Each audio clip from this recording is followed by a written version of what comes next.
दोस्तों एक बार फिर हमारे चैनल फिजिक्स पाओ में आपका बहुत बहुत स्वागत है। और आज हम न्यूमेरिकल की दूसरी वीडियो लेकर आए हैं। और ये जो मैं न्यूमेरिकल्स लेके आ रहा हूँ ये परीक्षा की दृष्टि से बहुत ही ज़्यादा महत्वपूर्ण है। और उसके साथ साथ ये आपके लिए न्यूमेरिकल के प्रति रुचि बढ़ाने के लिए भी बहुत ज़्यादा कारगर है। ठीक है, जरा देखिएगा। तो आज हम जो इसमें वैद्युत विभव वाला चैप्टर है और संधारित्र उसको हमने कंटेन करा है इसमें। ठीक है जी, देखिएगा। पहला क्वेश्चन है हमारा, दो प्लेटों जी दो प्लेटों ए और बी 2 मिमी की दूरी पर चित्तानुसार रखी है। प्लेट ए का विभव 10,000 वोल्ट है। प्लेट बी पृथ्वी से संबंधित है।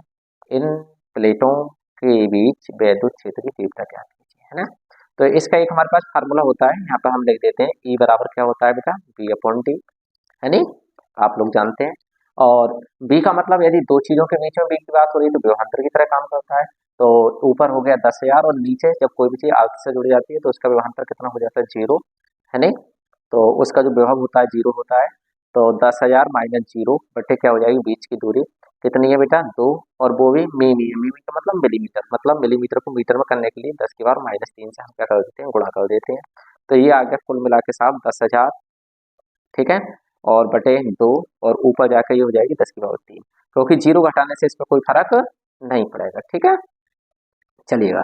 2 से ये काट दिए, ये आ गए आपके 5,000। 10,000 का जब 2 से काटेंगे तो 5,000 आ जाएंगे। 5,000 का मतलब 5 गुणा 10 की पावर प्लस की 3 लिख सकते हैं जब इन्हें हल करेंगे। तो 3 ये हो गई और 3 ये हो गई, 10 की पावर 6 आ गई। और मात्रक क्या बन गया, बी का मात्रक क्या होता है साहब, वोल्ट, ठीक है। और बेटा डी का मात्रक यहाँ पे क्या लेके चल रहे हैं हम, मीटर, ठीक है। तो वोल्ट प्रति मीटर ये इसका मात्रक है ना जी। इस तरह के क्वेश्चन और भी देख लेना। याद रखना कि यदि इस वाली प्लेट का विभव नहीं दे रखा है, परंतु आपको पता है कि ये अर्थ से कनेक्ट है, जब कोई भी चीज अर्थ से कनेक्ट होती है तो उसका विभव 0 ले लिया जाता है। ठीक है, चलिए नेक्स्ट क्वेश्चन, बहुत अच्छा क्वेश्चन है आपका। ये कहता है कुछ दूरी पर रखे -2 माइक्रोकूलाम और तथा -2 माइक्रोकूलाम के दो आवेशों के बीच आकर्षण बल 10 न्यूटन का लग रहा है। ठीक है, वो कहता है यदि अ, आवेशों को परस्पर स्पर्श कराकर पुनः पहली दूरी पर रख दे, मतलब दूरी सेम है यहाँ पर, रख दिया जाए तो उनके बीच नया बल कितना लगेगा। सुनिए बेटा, एक फार्मूला होता है हमारे पास, जनरल फार्मूला क्या होता है, देखिए। जनरल फार्मूला ये होता है F बराबर 1/4 pi epsilon naught Q1 Q2 upon R भी फिक्स कर दिया, मतलब स्पर्श कराने के बाद उतनी दूरी पर आर भी फिक्स कर दिया और ये पूरा फिक्स होता ही है ना। तो ये पूरी चीज कांस्टेंट हो गई। तो हमारा फार्मूला बनेगा एफ और Q1 Q2 बनेगा। तो हम इसे लिख सकते हैं अपने, क्या लिख सकते हैं, इसे हम ऐसे लिख देते हैं एफ एफ बटे एफ डैश, ऐसे लिख दीजिए। ठीक है, बराबर क्या लिख दें हम इसे, Q1 Q2 upon Q1 dash और Q2 डैश। ठीक, यही तो बन गया फार्मूला, है नहीं। देखो एफ और क्यू में यही तो बनेगा, ये Q1 Q2 plus plus microcoulomb और माइनस के 2 माइक्रोकूलम है। और Q1 और Q2 डैश कब होंगे, जब इन्हें दोनों को हमने स्पर्श करा दिया। और याद रखना, जब हम कभी भी आवेशों को, दो आवेशों को आपस में स्पर्श करा देते हैं तो नया जो आवेश होता है नहीं, तो वो क्या बनता है, वो नया आवेश ये बनाएगा Q1 डैश और Q2 डैश। पहली बात तो ये दोनों बराबर हो जाएंगे, और बराबर हो कितने जाएंगे वो मैं लिख रहा हूँ यहाँ पर। ठीक है, ये Q1 dash plus Q2 dash दोनों बराबर हो जाते हैं, और बराबर होते कितने हैं, उन्हें दोनों को जोड़ के यदि दो आवेश है बटे 2, मतलब उनका एवरेज निकाल लेते हैं। यदि मानो तीन को टच करा रहे होते हैं तो तीनों पर, मतलब टच कराने के बाद जो आवेश आ जाता है सब पे बराबर बराबर आ जाता है। ठीक है, और बराबर आता कितना, उनके एवरेज के बराबर। तो भाई यहाँ पर बात ये आती है कि प्लस का 2 माइक्रोकूलम है और माइनस का 2 माइक्रोकूलम है और बटे में 2 है, तो कुल मिलाकर ये काट के कितना हो गया, 0। भाई 0/2 का मतलब 0, तो ये 0 आ रहा है भाई। ठीक है, कितना आ रहा है, 0। कहने का मतलब पहले तो एफ का मान कुछ था, एफ का मान था, एफ का मान कितना दे रखा था इसने, 10 वोल्ट और एफ डैश। और अब ये आवेश कितना हो गया, 0 हो गया, 0 गुणा 0 0 हो गया। ठीक है, और इसका मान कुछ ना कुछ है, माइक्रो में लगा देते हैं चलो हम, है ना। 2 गुणा 10 की पावर -6, और माइनस का कोई फर्क नहीं पड़ता है, कोई हम परिणाम के रूप में ले रहे हैं, है नहीं। परंतु जब ये 0 0 की वजह से ये टोटल चीज क्या आ जाएगी, इसकी गुणा इधर कर दो, इसकी इधर कर दो, खैर कुल मिला के 2 डैश बराबर 0 हो जाएगा। ठीक है, ये बात सबकी समझ में आ गई होगी। अगला क्वेश्चन, अगला क्वेश्चन बहुत अच्छा है बेटा, देखिए। यदि एक फार्मूला होता है के बराबर, ये कहता है यदि शुद्ध जल का परावैद्युतांक, मतलब के का मान दे रखा है उसकी निरपेक्ष वैद्युतशीलता पूछ रहा है। तो आप लोग जानते हैं के बराबर होता है epsilon upon epsilon not. Epsilon कौन होता है बेटा? निरपेक्ष वैद्युतशीलता होती है। और एप्सिलॉन नॉट क्या होती है? निर्वातकीय वायु की। ठीक है, तो एप्सिलॉन बराबर क्या हो जाएगा? के इंटू एप्सिलॉन नॉट। के का मान दे रखा है 81 और एप्सिलॉन नॉट का मान हमारे सब लोगों को याद होता है गुणा 10⁻⁻⁴। ठीक है, इनकी मल्टीप्लाई कर लीजिए आप लोग। जब इनकी मल्टीप्लाई करेंगे तो आपका आ जाएगा ये 17 पॉइंट समथिंग कुछ आता है बेटा। आप लोग मल्टीप्लाई कर लेना, कोई वीडियो ज्यादा बड़ी नहीं हो तो इसलिए मैं इसे ज्यादा नहीं कर रहा हूँ। ये 17 ये आता है बेटा 7.17। ठीक है, 24 हाँ इतने ही करीब आएगा। ठीक है, और गुणा 10 की पावर कितने हो जाएंगे? -10। और इसका मात्रक भी याद रखना बेटा, इसका मात्रक होता है कूलाम स्क्वायर बटे, बताइए, न्यूटन मीटर स्क्वायर, ये इसका मात्रक होता है। मात्रक निकालना एक बार और समझ लीजिए, क्योंकि आप लोग जानते हैं भाई, यहाँ से देख लीजिए कि अभी देखा था F बराबर 1/4 एप्सिलॉन नॉट है ना, और Q1 Q2 बटे आर स्क्वायर, यही तो था। तो एप्सिलॉन नॉट का यदि मात्रा निकालना तो एप्सिलॉन नॉट बराबर हो जाएगा 1/4 F है ना, Q1 Q2 बटे आर स्क्वायर, यही तो हो जाएगा। बोलो, तो यहाँ से क्या मात्रा बनेगा? बटे में कौन आ गया? न्यूटन, और दूरी का मात्रक क्या हो गया? मीटर स्क्वायर, और ऊपर कूलाम और कूलाम कूलाम स्क्वायर है नहीं। तो याद रखना इसका मात्रक भी कई बार आ जाता है, और इस मात्रक से बीमा भी आप वो इससे एप्सिलॉन एप्सिलॉन नहीं बेटा, एप्सिलॉन और एप्सिलॉन नॉट का मात्रक कूलाम कूलाम स्क्वायर बटे न्यूटन मीटर स्क्वायर होता है, और यहाँ से आप बीमा भी दिखा सकते हैं। नहीं आप क्यू सी का मतलब यहाँ क्या चीज है? कूलाम, और कूलाम की बीमा क्या होती है? 80।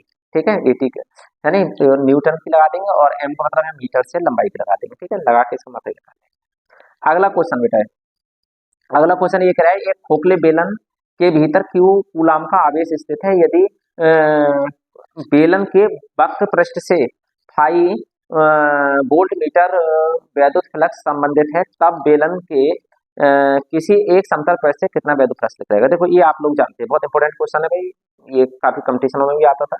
ये बेलन है, बेलन के दो तरह के पृष्ठ होते हैं, एक ये वाला पृष्ठ होता है ना, ये वाला पृष्ठ कौन सा पृष्ठ होता है?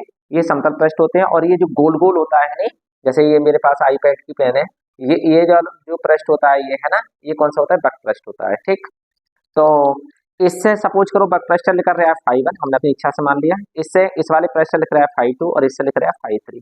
और एक बात दिमाग में आ रही होगी कि φ2 और φ3 दोनों से बराबर निकल लिया होगा, इसके बीच में रख रहा है कोई आवेश, क्यों रखा है? आवेश कितना रखा हो? क्यू रखा है।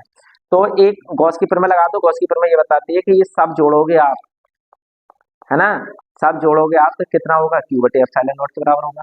परंतु एक बात हमारे दिमाग में आ गई कि φ1 क्या है? φ1 वक्र से निकलने वाला है, और वक्र से निकलने वाले का मान फाई उसने दे रखा है, फाई प्लस और φ2 और φ3 दोनों बराबर होंगे भैया, बराबर क्या हो जाएगा? क्यू बटे एप्सिलॉन नॉट। तो ये आ जाएगा यहाँ से phi plus 2φ2 upon epsilon not है नहीं। और जब इसे और ज्यादा सॉल्व करेंगे हम लोग तो क्या आ जाएगा? 2φ2 बराबर कितना आ जाएगा? एप्सिलॉन नॉट माइनस फाइव, है ना। तो φ2 निकालेंगे तो φ2 बराबर क्या हो जाएगा बताओ? ये बटे में आ जाएगा, तो हम 1/2 करके लिख रहे हैं, Q upon epsilon not minus five. ठीक है भैया, ठीक है। अगले क्वेश्चन की ओर चलते हैं, ये समझ में आ गया होगा, बहुत महत्वपूर्ण है। अगला जो हमारे ये क्वेश्चन है बहुत इंपॉर्टेंट क्वेश्चन है। ठीक है जी, तो हम इस पर बात कर रहे हैं, क्या कहना चाह रहे हैं? किसी घन के केंद्र पर 10 माइक्रोकूलाम का आवेश रखा है, घन के एक फलक से निकलने वाला वैद्युत फ्लक्स ज्ञात कीजिए। चलिए अभी देखते हैं बेटा, याद रखना घन जो होता है, घन के 6 फलक होते हैं। घन के कितने फलक होते हैं? 6। ठीक है, पूरे घन से जो वैद्युत फ्लक्स निकलता है पूरे से, गॉस की प्रमेय के अनुसार ये निकलता है पूरे घन से। ठीक है, यदि उसके केंद्र पर आवेश रखा है तब। अब हम बात करें एक फलक से, तो एक फलक का मतलब कितना हो गया? एक फलक का मतलब उसका छठा भाग हो गया, कोई 6 फलक होते हैं ना। ठीक है, तो यहाँ क्या लिख देंगे? 6। तो याद रखना है एक फलक से निकलने वाले वैद्युत फ्लक्स का फार्मूला जो बनता है,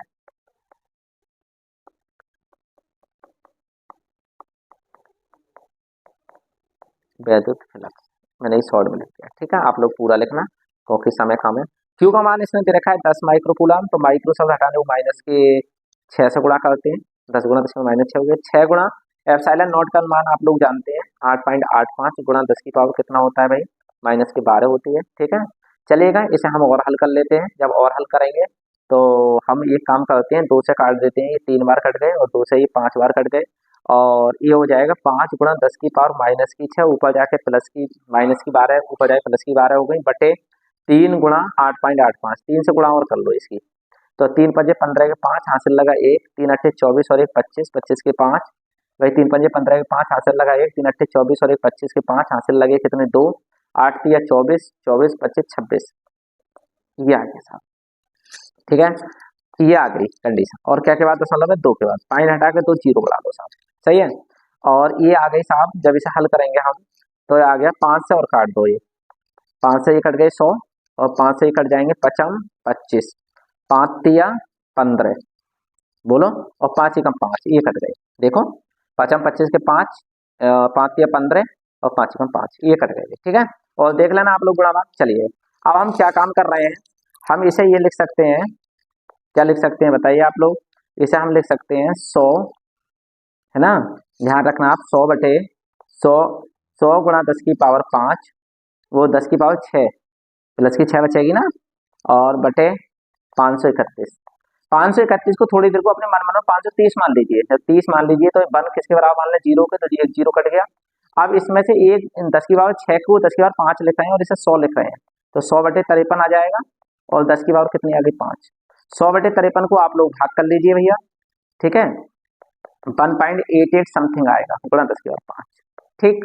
और है क्या चीज भी, फ्लक्स, और फ्लक्स का मात्रक क्या होते हैं, दो होते हैं, एक तो न्यूटन न्यूटन मीटर स्क्वायर प्रति कूलाम होता है भैया, और एक वोल्ट मीटर होता है, ठीक है। तो दोनों में से जो अच्छा लगे वो आप लगा दीजिए, ठीक जी। अगला क्वेश्चन, दो बिंदु आवेशों के बीच विभवांतर, दो बिंदुओं के बीच में जो विभवांतर है, आवेश नहीं, दो बिंदुओं के बीच में विभवांतर इतना है, विभव में अंतर, एक से दूसरे तक ले जाने में इतने कूलाम के आवेश को ले जाने में कितना कार्य करना पड़ेगा, डब्ल्यू बराबर लगा दो क्यू इंटू बी, ठीक है। ये क्यू विभव भी होता है, विभवांतर भी होता है, दो चीजों के बीच में बात होती है, विभवांतर की तरह काम करता है, और एक की बात करें तो विभव होता है, ठीक है जी। तो 2 गुणा 10 की पावर माइनस की 5 की गुणा किससे हो जाएगी 50 से, ठीक है, तो 50 दूनी 100 आ गए भाई, 100 गुणा 10 की पावर माइनस की 5, ठीक है, इतनी जूल आ गया, ठीक है। और आप लोग देख लेना, ठीक। अगला क्वेश्चन है मेरे बेटा जी, ये बहुत इंपॉर्टेंट क्वेश्चन है भाई, और इस टाइप के क्वेश्चन आते भी हैं, आप लोग ध्यान रखना बेटा। इसे हम जब अरेंज करेंगे बेटा, तो जब इसे अरेंज करेंगे तो ये इस तरह से हो जाएगा, इसे हल करने के लिए भाई हम जरा एक वो ले लेते हैं, क्या बोलते हैं, एक नया पेपर ले लेते हैं, वैसे नया पेपर के बिना भी काम चल जाएगा, चलो ले लीजिए, एक नया पेपर ले लिया इसे हल करने के लिए। देखिए इसे आप अरेंज करेंगे तो ये जो पॉइंट है ये बिल्कुल ऐसे आ जाएंगे बीच में, देखो हम करके दिखा देते हैं आप लोगों को, ये ऐसा आ जाएगा, देखिए ये ऐसे आ जाएगा, इस लाइन पे एक आ जाएगा, है ना, इस लाइन पे एक अगला आ जाएगा, ठीक है, इस लाइन पे ये अगला आ जाएगा,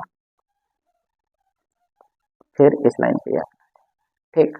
ये 6 माइक्रोफैराड है, ये भी 6 माइक्रोफैराड है, ये 3 माइक्रोफैराड है, और ऊपर वाला भी ये 3 माइक्रोफैराड है, ठीक है सर, और ये 8 माइक्रोफैराड है। अब ऐसे क्वेश्चंस में हमें क्या चीज और देखनी होती है, ये चीज देखनी होती है, ये ए और बी के बीच में नेट धारिता पूछ रहा है, ठीक है। तो ऐसे में एक चीज और देखनी होती है, अब हम ये देखेंगे कि ये चीज अपॉन ये बराबर ये 3/3 बराबर 6/6, बिल्कुल सही बात है, 1 बराबर 1 हो गया, कहने मतलब एक लाइन लिख देंगे, आता परिपथ संतुलन में है, किसमें है, संतुलन में। और जब परिपथ संतुलन में होता है तो क्या होता है कि इसका कोई रोल नहीं होता है, जब इसका कोई रोल नहीं होगा तो इसे हटा दीजिए, जब हटा देंगे तो ये दोनों किस में आ जाएंगे भाई, सीरीज में आ जाएंगे, ठीक है, किस में आ जाएंगे, सीरीज में। और सीरीज में संधारित्र कैसे जोड़ते हैं, 1/4 करके जोड़ते हैं, तो यहाँ पे हम लिख देते हैं, थोड़ा थोड़ा छोटा छोटा लिख देता हूँ, 1/C1 बराबर हो जाएगा 1/3 प्लस 1/3, ये 3 है भाई, है ना, तो आ जाएंगे 2/3 1/C1, तो C1 का मान आ जाएगा 3/2, सही भाई, देखो नहीं सॉरी 6 है ये 3 और ये 6 है, तो 6 लिख दीजिए, 6 देख लीजिए, दोबारा देख लीजिए, कोई बात नहीं, 6 है तो एलसीएम कितना आ गया इनका, 6 आ गया, जब ये 6 एलसीएम आ गया तो ये हो जाएंगे ऊपर 3 दूनी 6 और प्लस 1, तो ये आ जाएगा भाई 3/6, 3/6 का मतलब 1/2, है ना, तो C1 का मान आ गया 2,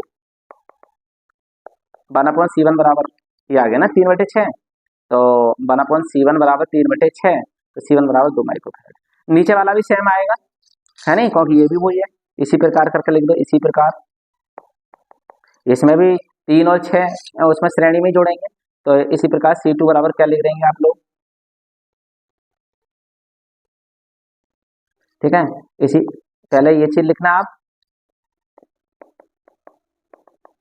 ठीक है, और उसके बाद ये करा, इसी प्रकार C2 भी 2 माइक्रोफैराड हो गया, और अब ये दोनों कौन से क्रम में आ गए, अब ये दोनों अगली बार में जब जोड़ोगे आप तो किस में आ जाएंगे, ये समांतर में आ जाएंगे, और समांतर में कैसे जोड़ते हैं हम, डायरेक्ट जोड़ते हैं, डायरेक्ट कितना आ गया 2 + 2, ठीक है, आप सभी लोग जानते हैं ये 4 माइक्रोफैराड। समझ में आए तो, नहीं आए तो कमेंट कर देना। ये बेटा बहुत इंपॉर्टेंट क्वेश्चन है, इस क्वेश्चन को आप लोग समझने की कोशिश करिएगा। थोड़ा बड़ा भी है और इसके लिए तो 100% ही हमें पेपर देना पड़ेगा, बिना पेपर के ये संभव नहीं है। ठीक है, देखिए वो क्या कह रहा है, वो ये कह रहा है कि इस किसी संधारित्र की प्लेटों में परावैद्युत पदार्थ भरने पर इसकी धारिता पर क्या प्रभाव पड़ेगा, दिए गए परिपथ में दोनों संधारित्रों में संचित आवेशों और विभव की गणना करनी है। मतलब ये जो संधारित्र हैं इन पर कितना विभव होगा, है ना, और कितना आवेश होगा, ये हमें बताना है। पहली बात, एक बात ध्यान रखना कि जब कभी भी बैटरी या सेल लगी हो तो बैटरी और सेल की धारा इनमें बहती नहीं है। जब नहीं बहती है तो धारा कहाँ बह रही होगी, ऐसे गई होगी, ऐसे गई होगी, ऐसे गई होगी, ऐसे ऐसे धारा बह रही होगी। तो ऐसे धारा बहने का मतलब आई निकालने का हमारे पास फार्मूला होता है ना, ई बटे स्मॉल आर प्लस वही कैपिटल आर, है नहीं, एस करके मान के चलिए। ठीक है, तो ई का मान कितना है यहाँ पे 20, और इसका स्मॉल आर का मतलब ये आंतरिक प्रतिरोध 1 है यहाँ पे, और ये कितना है, ये प्रतिरोध कितने हो जाएंगे, ये दोनों बताओ, ये ऐसा लिख दो आर ई एफ लिख दो ऐसे।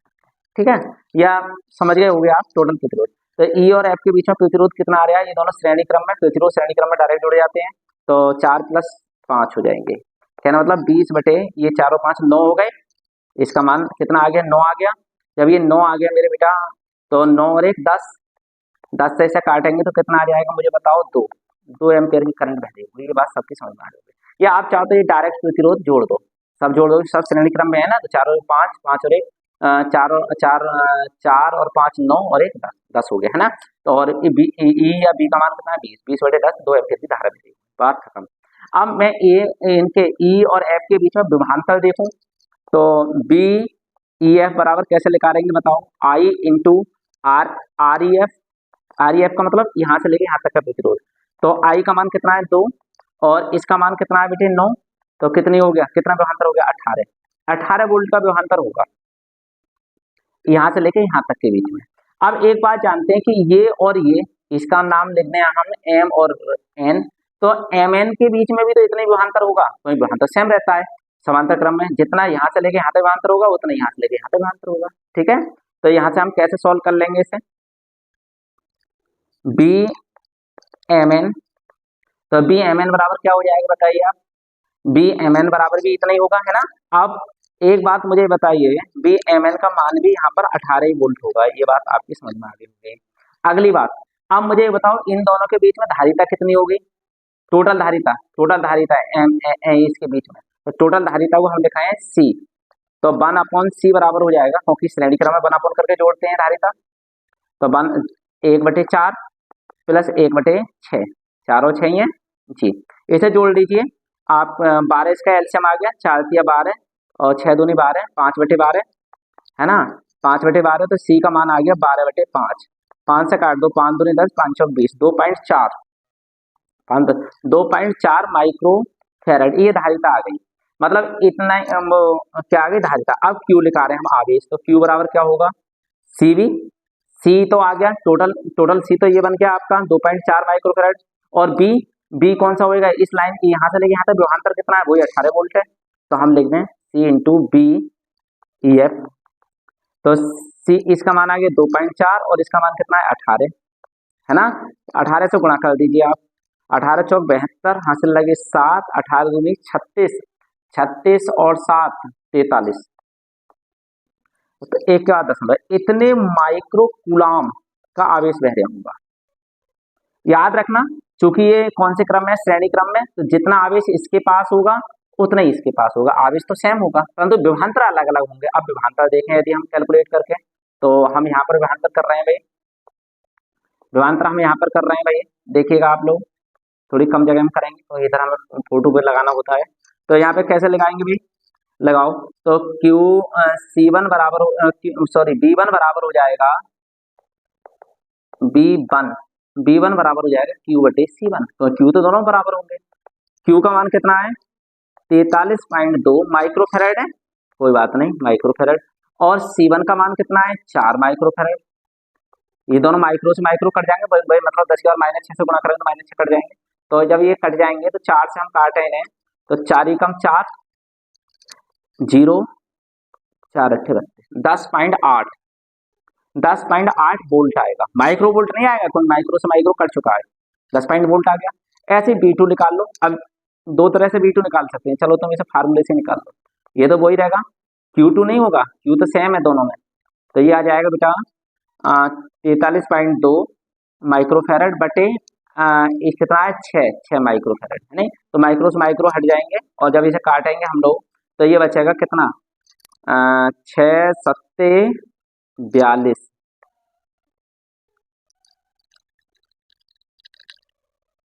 6 माइक्रोफेरेड ही तो है, हाँ 6 सत्ते 42, ठीक है। और 6 दूनी 12, 7.2 वोल्ट आएगा ये, ठीक, याद रखें, सही है जी। इस तरह से आप निकाल लेना। चलिए अगला क्वेश्चन है बेटा, और भी ज्यादा मोस्ट इंपोर्टेंट है ये, देखिएगा।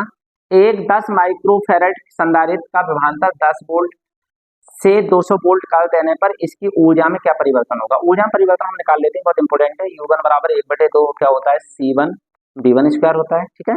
बाद में U2 बराबर क्या लेते हैं 1/2 C2 B2 स्क्वायर। परंतु बात यह है कि C1 चेंज नहीं हो रहा है यहाँ पे।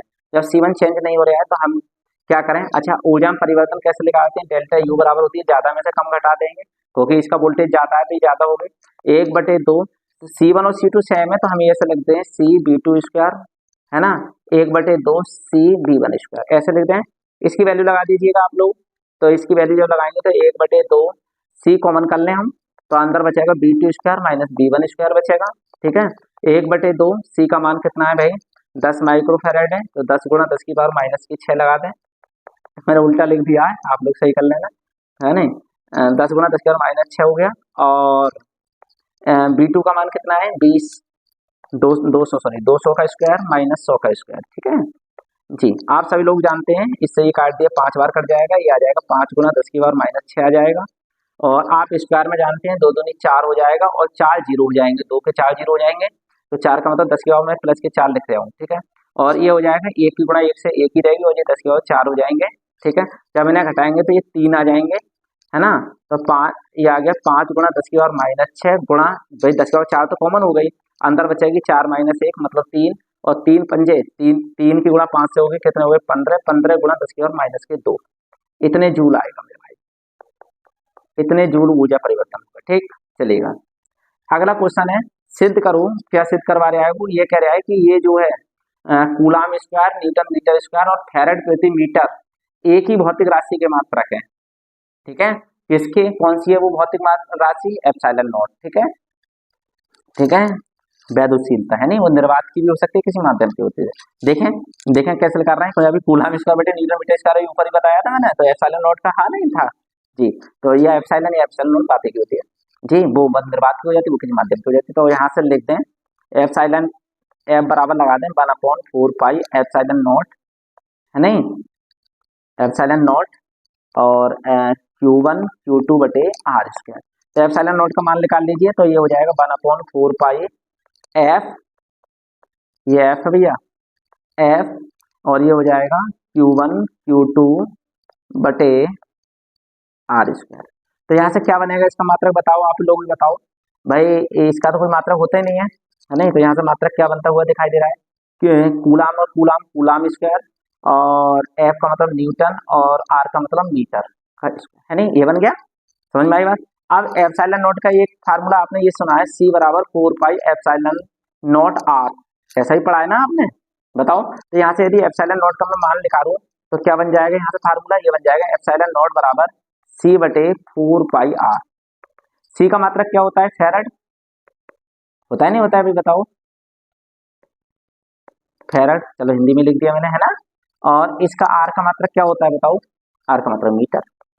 तो ये दोनों देखो दोनों ही एप्सिलॉन नॉट के वो एप्सिलॉन नॉट के है नहीं है किस भौतिक राशि की मात्रक है, तो समझ गए वैद्युशीलता की मात्रक है ये, ठीक है। अगला अगला एक क्वेश्चन है बेटा जी, ये क्वेश्चन थोड़ा सा इसमें यहाँ बोल रह गया है, इसका सर्किल बनाने के लिए मैं बना देता हूँ। S1 तथा S2 दो समकेंद्रीय गोलों के भीतर Q और 3Q आवेश रखे हैं। S1 के अंदर मतलब इस तरह से बनाया हुआ है, 1 सेकंड का समय लगेगा, अभी बना रहा हूँ। ये क्वेश्चन में दे रखा है बेटा, ये मिसप्रिंट हो गया प्रिंट करते समय। चलिए एक ये है सर्किल, एक ये है सर्किल, ठीक है, और एक ये है सर्किल,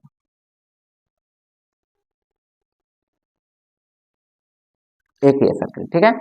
हाँ दोनों मतलब ये यार क्या बताऊं, ये थोड़ा गलत हो गए, दोनों के सेंटर समान है। सम केंद्रीय का मतलब होता है जिसके सेंटर समान है, वो थोड़ा अलग सा आ गया था जी।